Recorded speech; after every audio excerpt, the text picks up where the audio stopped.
नारायण श्रीमन्नारायण नारायण नारायण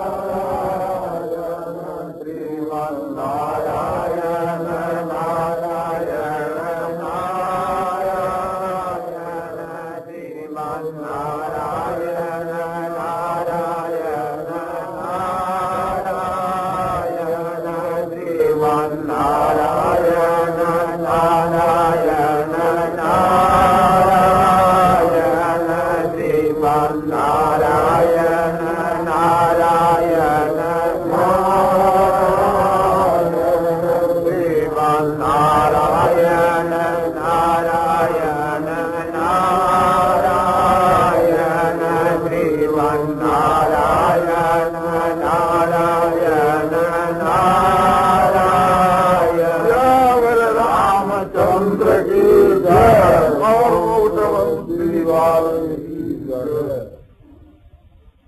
तो आपने कहा कि किस किस प्रकार से कल्याण हुए ऐसी बात कहो। तो कल्याण जो है इसके लिए दो प्रकार की प्रधान युक्तियां हैं। एक तो प्रवृत्ति मार्ग है और एक निवृत्ति मार्ग है।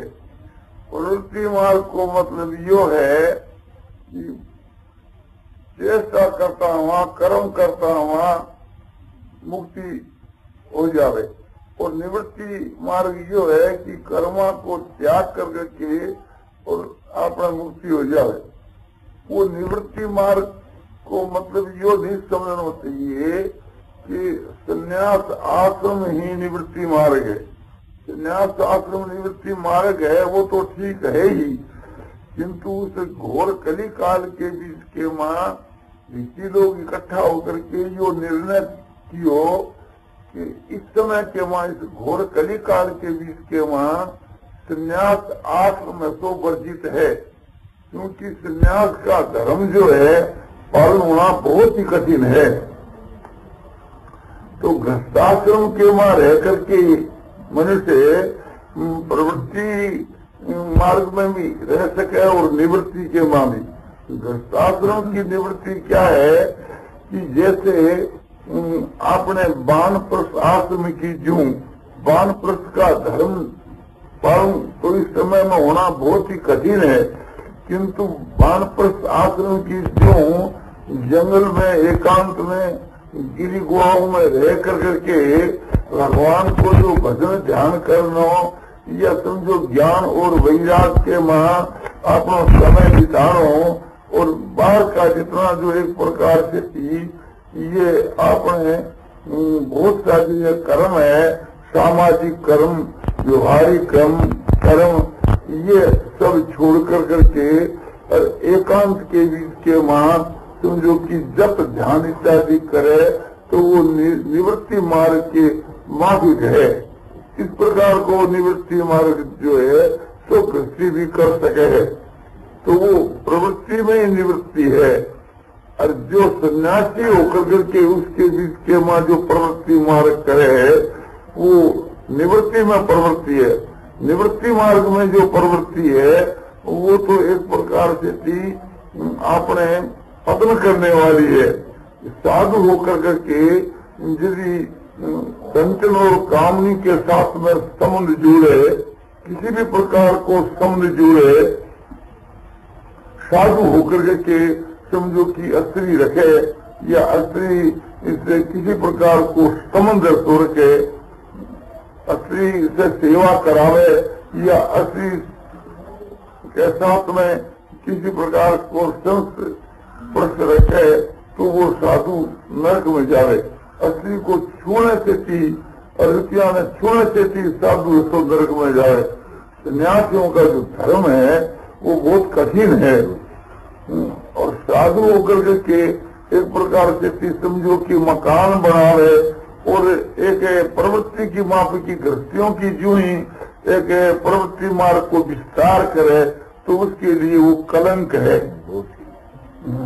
और गृहस्थाश्रम के बीच में जो गृहस्थी है वो आपने अवस्था 50 वर्ष से अधिक अवस्था हो जावे तो शास्त्र कहे कि उसको गृहस्थाश्रम से अलग होकर के और वन में जाकर के वानप्रस्थ आश्रम को सेवन करे, यानी स्त्री भी हो तो वो भी उसके साथ में रह सके, किंतु स्त्री से सहवास नहीं करे और वन में रह करके दोनों अपना तपस्या करे और अपनी आत्मा के कल्याण के लिए साधन करे। किंतु जो वानप्रस्थ आश्रम का जो धर्म बतलाया है वो भी बहुत ही कठिन है, जैसे संन्यास आश्रम का कठिन है, इसी प्रकार से वानप्रस्थ आश्रम का भी धर्म बहुत ही कठिन है। इसलिए आजकल कली काल के बीच के माँ वानप्रस्थ आश्रम को तो ग्रहण नहीं करे, किंतु समझो कि प्रवृत्ति मार्ग से हटकर करके परमात्मा की भक्ति के मां लग जावे तो उसको कल्याण हो सके। और भगवान की भक्ति के बीच के मां और ज्ञान के मां सबको मात्र मनुष्य मात्र को अधिकार है, चाहे कोई आपने समझो ब्रह्मचारी हो, चाहे गृहस्थी हो, चाहे वानप्रस्थी हो, चाहे सन्यासी हो। इसी प्रकार से गृहस्थ के मां भी चाहे ब्राह्मण हो, क्षत्रिय हो, वैश्य हो, चाहे शूद्र हो और चाहे चंडाल भी क्यों नहीं हो, भगवान ने यह बात साफ गीता के मां कही है। गीता की 9 अध्याय के 32 के श्लोक के बीच के मां की मांग ही पापो ये भी सुपाप योनियो स्त्रियो वैश्या तथा शूद्रा ते अंति परम गति। हे पार्थ, मेरी शरण लेकर के चाहे वैश्य हो, चाहे अस्त्री हो, चाहे शूद्र हो और चाहे पापियों ने यानी चंडाल आदि माने अछूत जाति जो है, चमार भंगी मैत्र आदि, वे भी क्यों नहीं हो, मेरी शरण लेकर के वे भी तो परम गति को प्राप्त हो जाते हैं। इससे ये बात सिद्ध हो जाती है कि भगवान की शरण में, भगवान की भक्ति में सब यान मात्र मनुष्य मात्र को अधिकार है। यदि कहो कि ब्राह्मण और क्षत्रिय उत्तम जो जाति है उसकी भगवान ने क्या मर्यादा रखी, तो भी रखी है। कहा कि किन पुण्य ब्राह्मणा पुण्य भक्ता राज रहते तथा, फिर पुण्यात्मा जो ब्राह्मण है और राज ऋषि जो क्षत्रिय है वे मेरी शरण आने पर उनका उद्धार हो जावे। इस प्रकार की मेरी भक्ति करने से उन भक्तों का उद्धार हो जावे, इसमें तो करना ही क्या है।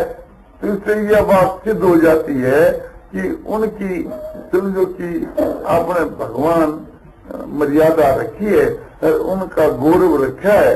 ये नहीं कि एक प्रकार से थी भगवान एक उनकी कोई आपने अवहेलना करी हो, उनकी प्रशंसा की है भगवान ने। तो इससे ये बात सिद्ध हो जाती है कि मनुष्य मात्र का ही अधिकार है। इसलिए आश्रम के बीच के मां रह करके प्रवृत्ति मार्ग के मां रह करके कल्याण का मार्ग बतलाया जाता है। जैसे कोई आदमी आपकी दुकान का काम करता है तो उसको किस प्रकार से अपना काम करना चाहिए, काम जिस प्रकार से कि वो कर रहा है उसमें कोई फेरबदल की कोई जरूरत नहीं। जो कुछ वो कर रहा है, किसी बात का व्यापार कर रहा है या गल्ले का व्यापार करता है या कपड़े का करता है या सूट का करता है या चांदी सोने का करता है या समझो कि घी तेल आदि चीनी आदि जो एक प्रकार रस जो है इसका व्यापार करता है, कोई भी व्यापार करता है, क्योंकि वैश्य के लिए क्रिय विक्रिय जो है ये उसके लिए शास्त्र का विधान है। और ब्राह्मण लोग तो रस नहीं बेच सकते, ब्राह्मण तो एक प्रकार से समझो कि रस बिक्री करे तो दोष का भागी होता है, किंतु वैश्य जो है उसके लिए कोई ऐसी बात नहीं। क्योंकि महाभारत के मां लिखा है कि तुलाधर जो वैश्य है वो सब प्रकार का रस बेचा करता था मदरा को छोड़ करके। इस कारण से थी उसकी उत्तम गति हुई, मांस और मदरा वो नहीं बेचता था। ये भी एक प्रकार का रस है, किंतु एक प्रकार से थी और जो रस है वो बेचा करता था। तो जिसके प्रभाव से समझो कि आपने उसकी आत्मा की शुद्धि होकर के और वो परम गति को प्राप्त हो गया। किंतु बात यह है उस व्यापार के बीच के मां इन बातों के विषय में थोड़ा ध्यान देना चाहिए। हमारे व्यापार के मां जो विषमता है मत माने हमारा जो है कि एक के साथ में अच्छा व्यवहार एक के साथ में बुरा व्यवहार, ऐसा नहीं होकर के समता का व्यवहार होना चाहिए। सबके साथ के बीच में समान व्यवहार होना चाहिए। और व्यापार के मां हमारे जो झूठ कपड़ चोरी बेईमानी दगाबाजी है उसका अवश्य त्याग करना चाहिए। वो झूठ कपट बेईमानी दगाबाजी के व्यापार से कभी किसी की मुक्ति नहीं होती, तो वो तो छोड़ना ही चाहिए। और व्यापार के बीच के मां समझो कि अपने ऐसी कौन सी बात है कि जिससे आत्मा को कल्याण हो जाए, तो वो निष्काम भाव। निष्काम भाव कितनी त्यागत है कि वो झूठ कपट बेईमान इत्यादि की जो पूरे जो पाप है उनका एकदम वो हटा ही देता है। उसमें निष्काम में इतना अपना प्रभाव है, तो निष्काम भाव से कर्म करना चाहिए। निष्काम का कई भेद है कि जैसे भगवत अर्थ कर्म है, भगवत अर्पण कर्म है, वे उच्च कोटि का निष्काम है। और एक प्रकार से कर्मों के बीच के मां जो ऐसे अपने समझो कि अभिमान का त्याग कर देना है, कर्मों के बीच के मां आसक्ति का त्याग कर देना है, कर्मों के बीच के मां फर्क का त्याग कर देना है, एक प्रकार से स्वार्थ का त्याग कर देना है। ये सब निष्काम के ही अंग हैं। ये निष्काम जो कर्म है वो मुक्ति के देने वाला है। तो किस प्रकार से करना चाहिए? उच्च से उच्च निष्काम क्या है कि हम एक प्रकार से अपने मन के वहां ये निश्चय कर ले हैं कि हमारी जो दुकान है ये सब भगवान की है और मैं भी भगवान का हूँ और ये सब चीजें भी भगवान की है। सब एक प्रकार से हम लोग भगवान के हैं। किस प्रकार से सब चीज भगवान की समझ ले और वास्तव में भगवान की है ही। इस वास्ते एक प्रकार से हम सब भगवान की चीज समझ ले और समझ करके हम उसका गुमास्ता बन करके और उसका काम हम करें। हम भगवान का गुमास्ता है और हमारी तनख्वाह क्या है कि रोटी खाना और कपड़ा पहनना। और घर के वहाँ जितने जो आदमी हैं वे एक प्रकार से भगवान के कुटुंब वाले हैं। उनकी सेवा करना ये भगवान की सेवा है। और सेवा करने के मुझ में ऐसा समझें कि भगवान की दुकान जो है वो सबकी सेवा के लिए है। भगवान के तो सारी दुनिया ही उसकी प्रजा है, सारी दुनिया उसकी संतान है। इसलिए सबको भगवान की संतान समझ करके और हम सब की सेवा करें तो एक प्रकार से भगवान इससे बड़े खुश होते हैं। दूसरी बात यह है कि और हम इससे भी उच्च कोटि का साधन करें तो और जल्दी हमारा कल्याण हो सकता है। उच्च कोटि का साधन क्या है कि परमात्मा सब में व्यापक है, सब में परमात्मा व्यापक है। यह बात समझ करके और हम सबकी सेवा करें कि परमात्मा सब में व्यापक है तो सबकी सेवा परमात्मा की सेवा है।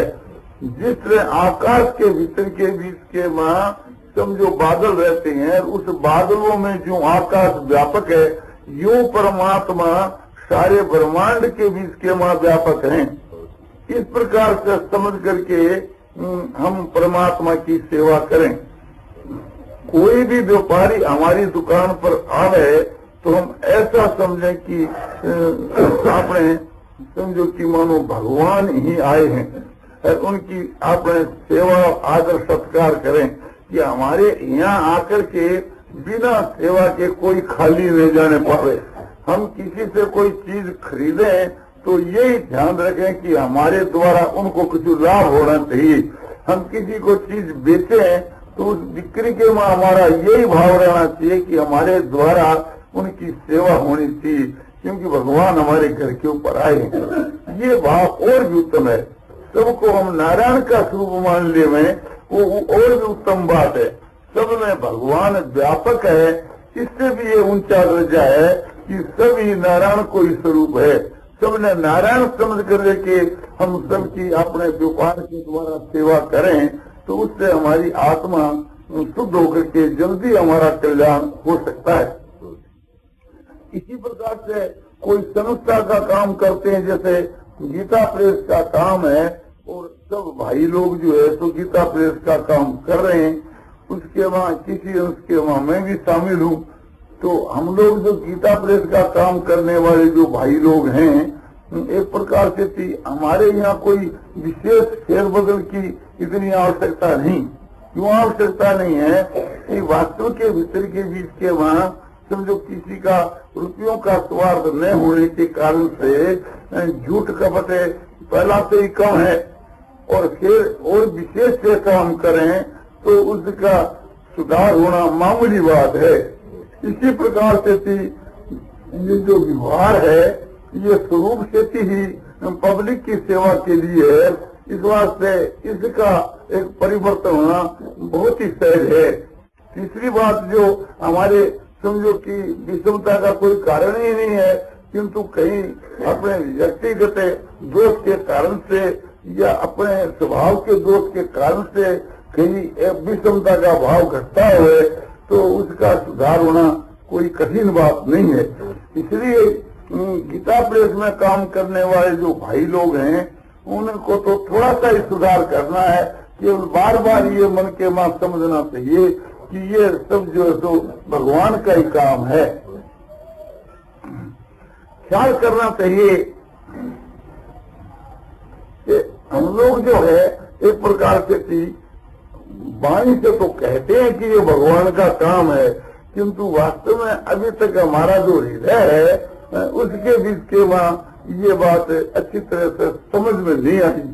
समझ में आती और हम सब भगवान का काम समझते और चेता मात्र को भगवान की लीला समझते और सभी यान मात्र प्राणियों को भगवान का स्वरूप समझते और इस भगवान की सामग्रियों के द्वारा भगवान की चीज से हम भगवान की सेवा करें, ये हमारा भाव होता तो कार्य करने के वक्त के बीच में क्षण क्षण के बीच के हमारे चित्त में बड़ी प्रसन्नता और बड़ी शांति हमको मिलती। सेवा करने के समय में हमको ये भाव समझना चाहिए कि मानो हम भगवान की सेवा तो कर रहे हैं। ख्याल करना चाहिए सब काम तो जू का त्यों हो ही रहा है, इसमें समझो बाहरी सुधार की तो बहुत ही कम आवश्यकता है, क्योंकि ज्यादा बिगड़ा हुआ हो तो ज्यादा सुधार करना पड़े और थोड़ा बिगड़ा हो तो थोड़ा सुधार करना पड़े। न तो इसके बीच के वहाँ कोई सेल टिकट की चोरी की जाती है और न इसके वहाँ कोई इनकम की चोरी की जाती है। इनकम का तो समझो कि कोई अपने गवर्नमेंट का अधिकार ही नहीं है, इस वास्ते गवर्नमेंट देते ही नहीं है और सेल टिकट इनका कोई काम नहीं है, उसके वहाँ कोई चोरी नहीं की जाती है, इसलिए इसके वहाँ कोई विशेष सुधार की आवश्यकता नहीं रहती। फिर भी एक प्रकार से यत्किंचित कहीं भी शास्त्र के विरुद्ध क्रिया होती है तो उसका हम लोगों को सुधार करना चाहिए। इसके बाद के बीच के वहाँ असली बात वो है कि निष्काम भाव। असली बात जो है सब के वास्तव के वहाँ स्वयं भगवान गीता में कहते हैं कि बहुनाम जन्मनामं के ज्ञानवान मां प्रबद्धते वासुदेव सर्वविति स महात्मा सुदुर्लभ। बहुत जन्मों के अंत के जन्म में सब कुछ वासुदेव ही है, इस प्रकार से जो मुझको भजता है वह महात्मा अति दुर्लभ महात्मा है।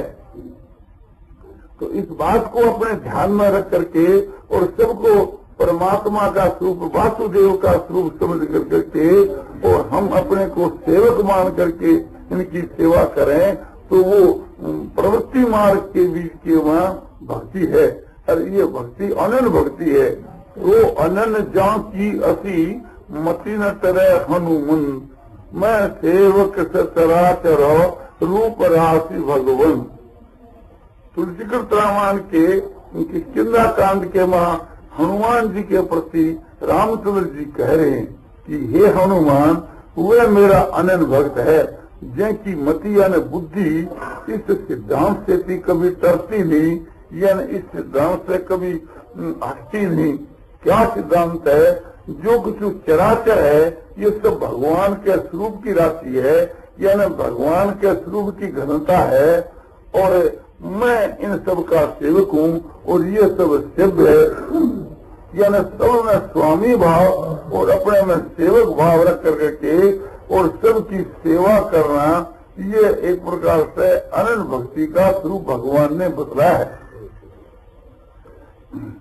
तो इस बात को अच्छी तरह से समझ करके और इस प्रकार हम साधन करें कि यावन मात्र प्राणी मात्र को हम भगवान का स्वरूप समझें, और भगवान का स्वरूप समझ करके और जो कुछ पदार्थ संसार में है ये भी सब भगवान के ही पदार्थ है। और सेवा करने वाला जो व्यक्ति है उसको ये समझना चाहिए कि मैं भी भगवान का हूँ। तो भगवान की आज्ञा का पालन करना ही समझो कि आपने सबसे उत्तम साधन है। और भगवान कहते हैं कि इस प्रकार का साधन करने वाला ही मेरा सच्चा भक्त है। स्वयं भगवान ने उत्तरकांड के बीच के माँ अपनी प्रजा के प्रति उपदेश दिया है। उस वक्त में स्वयं भगवान ने ये बात कही है, सोते का प्रिय तम सोई मम अनुशासन मानहि जोई। वही तो मेरा सेवक है और वही मेरा प्यारा है जो मेरी आज्ञा का पालन करता है। जैसे गीता के बीच के माँ अर्जुन के लिए यह बात भगवान कही कि भक्तों में सका से थी और है संगेत उत्तमम। अर्जुन तू मेरा भक्त है और मेरा सखा है और मैं तेरे को जो उपदेश दिया है ये उत्तम रहस्य की बात है। ये गीता की चौथे अध्याय के तीसरे श्लोक के उत्तरार्ध में भगवान ने अर्जुन के लिए कहा है। तो अर्जुन के विषय में ये बात कही कि तू मेरा भक्त भी है और सखा भी है। क्यों कि अर्जुन को सख्य भाव भी थो और दास भाव भी थो। तो भगवान कहते हैं कि वही मेरा सच्चा भक्त है और वही मेरा सच्चा समझो कि प्रेमी या सखा है जो मेरी आज्ञा का पालन करता है। अर्जुन जो है तो भगवान की आज्ञा के पालन करने वाला था। गीता का उपदेश देकर के और भगवान ने स्वयं 18वें अध्याय के माँ अर्जुन को पूछा है कि अर्जुन तेरे मोह का नाश हुआ कि नहीं, मैं जो तूने बात कही उसको तुमने ध्यान दे करके सुना कि नहीं सुना। तो अर्जुन उत्तर देता है कि नष्टो मोह है समृति लब्धा तत्प्रसादात मया च्युता स्थितोस्मि गत संदेह करिष्ये वचनं तव। अर्जुन कहता है कि भगवान से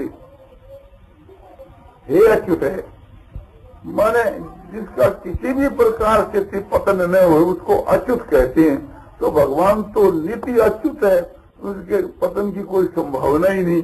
तो भगवान को कहते हैं कि किसी भी प्रकार से जो माया के द्वारा जिसका च्युत न हो उसको अच्युत कहते हैं। तो हे अच्युत है, मेरा जो मोह है वो नाश हो गया, मेरा जो ज्ञान है वो नहीं रहा। शुरू के वहां तो था किंतु आपके उपदेश से थी, आपकी कृपा से थी, मेरा ज्ञान तो नाश हो गया। और मैं अब सावधानी के साथ में आपकी बात ने सुनी है। इस बात से एक प्रकार से मैं ऐसा नहीं कि जो मैं ठीक अपना प्रकृति में स्थित हूँ, मैं समृद्धि मुझको एकदम अच्छी तरह से है। जो आप बोल रहे हो वो सब बात मैं ध्यान पूर्वक सुन रहा हूँ। इस बात से मेरी स्मरण शक्ति जो है वो भी इस समय के बीच के मां ठीक है। तो नष्टो मोह है समृद्धि लब्धा तो प्रसादात मया च्युत है, आपकी कृपा से हे अच्युत है। ये जो सब बात है इसमें प्रधान आपकी कृपा है। और गत संदेह मेरे जो शंका समाधान थे वो सब समाप्त हो गई। अब मैं यही निश्चय कर लिया है कि आपकी आज्ञा का पालन करूंगा। तो भगवान समझ गए कि बहुत ठीक है।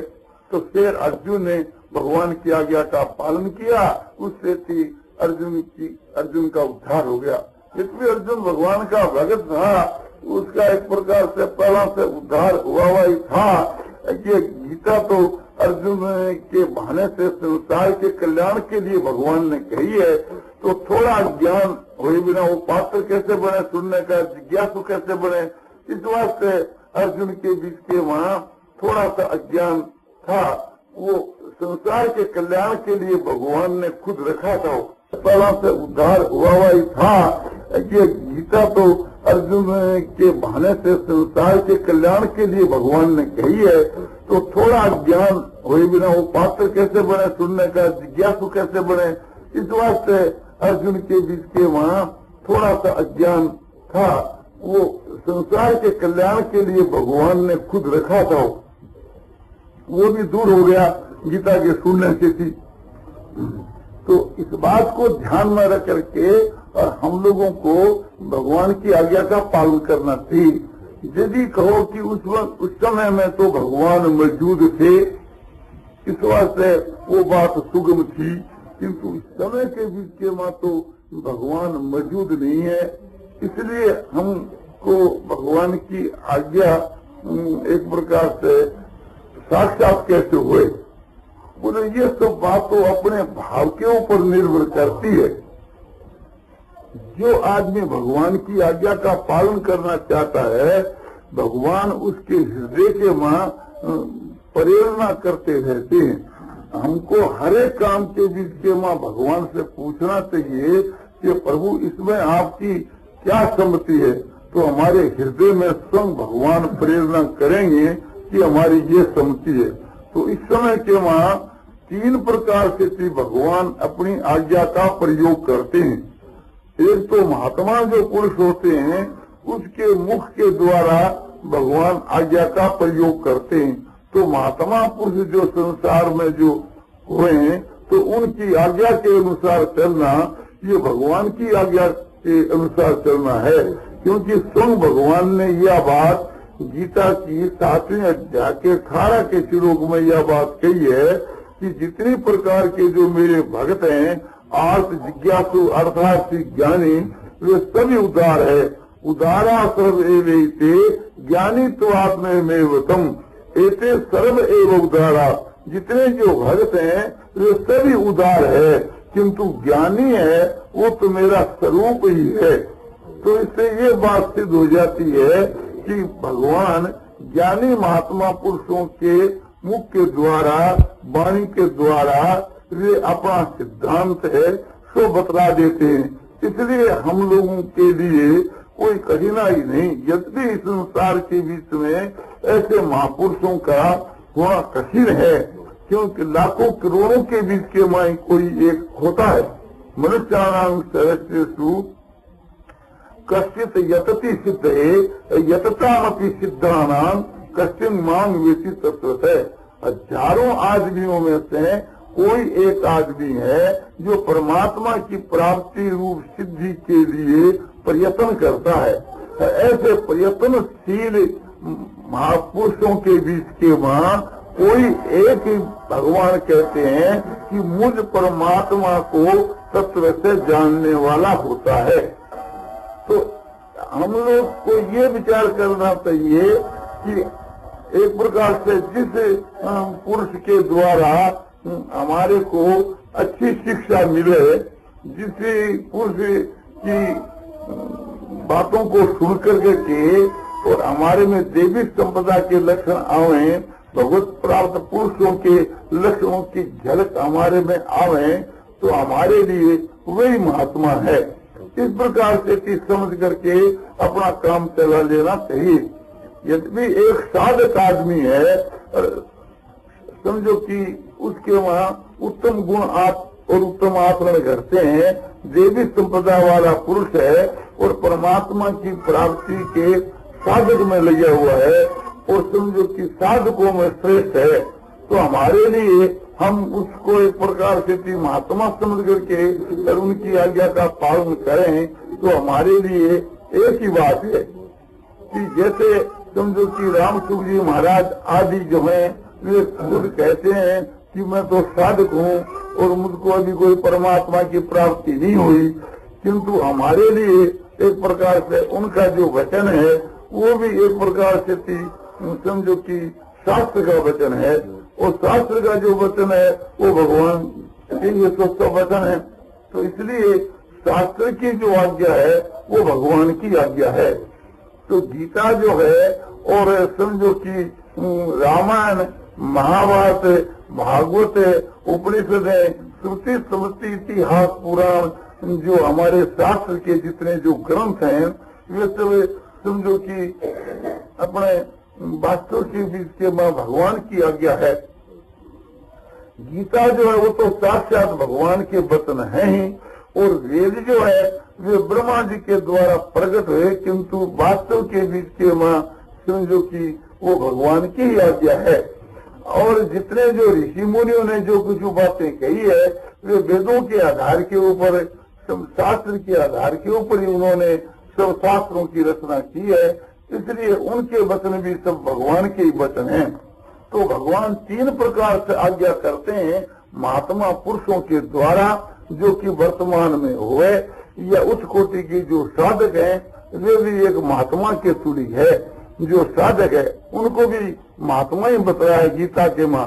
गीता की 9 अध्याय के 13 के श्लोक में कि महात्मा न सुमांग पार्थ है देवी प्रकृति मासिता भजंत नन मनसो ज्ञातवा भूतादि मभ्यम।